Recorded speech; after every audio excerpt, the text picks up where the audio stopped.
Hello दोस्तों, कैसे हो आप लोग। आशा करता हूँ कि आप लोग स्वस्थ और मस्त और बढ़िया होंगे।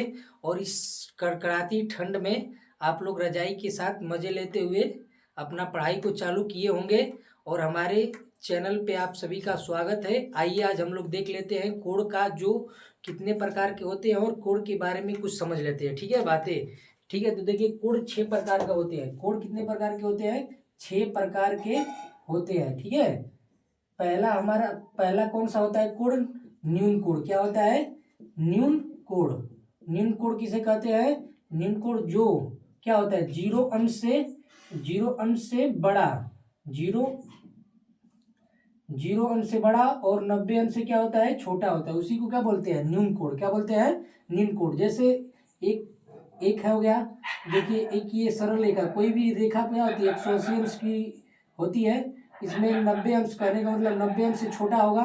इसका मतलब एक रेखा है। ठीक है, और इस पे एक कोण बना दिए। जैसे यहाँ पे कोण बना दिए कम से कम 45 अंश का लगभग। तो ये क्या है? हमारा न्यून कोण है। क्या है? न्यून कोण है। कहने का मतलब फिर एक रेखा लिए और दूसरा थोड़ा सा इसे किया, तो ये हमारा कोण लगभग कितना हो गया? 60 अंश का। तो ये कब क्या है? न्यून कोण है। तो जो भी हमारा 30 अंश हो गया, 10 अंश हो गया, 20 अंश हो गया, 50 अंश हो गया, 70 अंश हो गया, ये सब क्या है? न्यून कोण है। और दूसरा समझ लेते हैं कौन होता है? समकोण। क्या होता है? समकोण। समकोण इसका क्या होता है? ये 90 अंश का होता है। ये क्या होता है? पूर्णतः 90 अंश का होता है। ठीक है, तो उसे क्या बोलते हैं? समकोण। ये क्या होता है? एक रेखा हो गई, उस पर एकदम लंबवत एक अगर और रेखा आकर मिलती है और इसके बीच का जो एंगल है उसे क्या बोलेंगे? 90 डिग्री का। एकदम सीधा आकर कोई एक रेखा इस पे लंब है, उसको क्या बोलेंगे? 90 डिग्री का। इसी को क्या बोलेंगे? समकोण। क्या बोलेंगे? समकोण। तीसरा हम देख लेते हैं क्या होता है? अधिक कोण। क्या होता है? अधिक कोण के बारे में। अधिक कोण क्या है? अधिक कोण ये क्या होता है?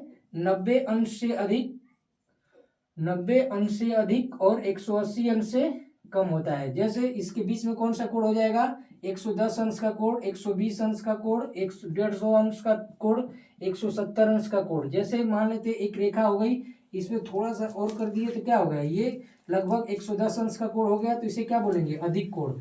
ये रेखा हो गया, अगर इसे एक और थोड़ा सा कर दिए, लगभग ये क्या हो गया? 130 अंश का कोण हो गया, तो इसे क्या बोलेंगे? अधिक कोण। चौथा हमारा कोण क्या हो जाएगा?